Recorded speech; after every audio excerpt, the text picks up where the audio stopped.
বাগেরহাটের ফকিরহাটে বিদ্যুৎস্পৃষ্টে কোরআন হাফেজ মোহাম্মদ তাকরিম শেখ নিহত হয়েছেন। সোমবার বিকেল ৫টায় তার নিজ বাড়িতে এ ঘটনা ঘটে। তাকরিমের মর্মান্তিক মৃত্যুতে দেশ জুড়ে চলছে শোকের মাতম।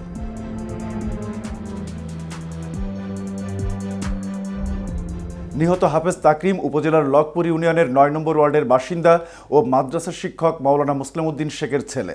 সে ভাবনা দাখিল মাদ্রাসার ১০ম শ্রেণীর ছাত্র। এছাড়া তিনি খুলনা রায়ের মহল হাফিজিয়া মাদ্রাসা থেকে ৩০ পারা কোরআন হেফজ করে পাগড়ি গ্রহণ করেন। নিহতের পরিবার জানায় বিকেল ৪টার দিকে তিনি ঘরের বৈদ্যুতিক লাইন ঠিক করার কাজ করছিলেন। এ সময় বৈদ্যুতিক শকে তিনি মাটিতে লুটিয়ে পড়েন। পরে পরিবারের লোকজন তাকে উদ্ধার করে চিকিৎসার জন্য খুলনা মেডিকেল কলেজ হাসপাতালে নিয়ে যান। সেখানে কর্তব্যরত চিকিৎসক তাকে মৃত ঘোষণা করেন।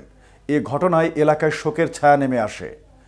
ফকিরহাট মডেল থানার অফিসার ইনচার্জ এস.এম. আলমগীর হোসেন জানান, ঘরে বিদ্যুতের কাজ করার সময় মারা যাওয়ার ঘটনাটি তিনি শুনেছেন। পুলিশ ঘটনাস্থল পরিদর্শন করেছে। এদিকে মুন্সিগঞ্জ জেলার গজারিয়া থানার চরপাথালিয়া সালমান ফার্সি রাদিয়াল্লাহু তাআলা আনহু মাদ্রাসা থেকে ১ বছরে ৫৬ জন শিক্ষার্থী কোরআনের হেফজ সম্পন্ন করেছে। গত বুধবার মাদ্রাসার উদ্যোগে আয়োজিত মাহফিলে হাফেজ ছাত্রদের পাগড়ি এবং তাদের পিতাকে গর্বিত বাবা অ্যাওয়ার্ড দেওয়া হয়। সভাপতির বক্তব্যে মোহাম্মদ শিকদার শাহাবুদ্দিন বলেন, হাফেজরা আল্লাহর কাছে সবচেয়ে দামি মানুষ। তাদের কদর বোঝাও গুরুত্বপূর্ণ বিষয়। আজকে যারা হাফেজ হলো তারা হয়তো বড় হয়ে বিভিন্ন শ্রেণীর পেশার মানুষের সঙ্গে মিশে যাবে, কিন্তু সবার সঙ্গে থাকার পরও তাদের আলাদা একটা পরিচয় থাকবে। তারা হাফেজে কোরআন। তারা কোরআনের মতো দামি গ্রন্থ সিনায় ধারণ করেছে। তাই হাফেজের মর্যাদা আমাদের বুঝতে হবে। প্রধান অতিথির বক্তব্যে হাফেজ আব্দুল হক বলেন, হাফেজদের পাগড়ি প্রদান অনুষ্ঠান আসলে একটি ছায়া অনুষ্ঠান মাত্র। এসব হাফেজকে সম্মানিত করা হবে জান্নাতে।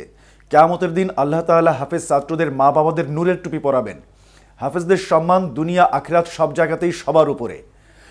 প্রধান মেহমানের বক্তব্যে প্রিন্সিপাল মাওলানা আবু সাইদ বলেন, দুনিয়ার অনেক বড় বড় বিশ্ববিদ্যালয় আছে।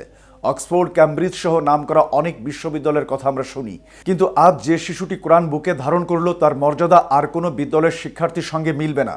ধর্মীয় বিবেচনায় একজন হাফেজ সব মানুষের চেয়ে শ্রেষ্ঠ মানুষ। তাই হাফেজের স্থানও হবে জান্নাতে সবার উপরে। প্রধান আলোচকের বক্তব্যে মাওলানা জাইনুল আবেদিন বলেন, হাফেজরা শুধু যে ধর্মীয় দৃষ্টিতে শ্রেষ্ঠ তা নয়, তারা এখন দেশে বিদেশের গুরুত্বপূর্ণ খাতেও অবদান রাখছে। একজন হাফেজ যখন ব্যবসায়ী হবে, সে সবার মন জয় করবে তার সততা ও কোরআনী আচরণ দিয়ে। এতক্ষণ সাথে ছিলাম আমি শাহনেওয়াজ। KTV নিউজ 24-এর সাথে থাকার জন্য ধন্যবাদ।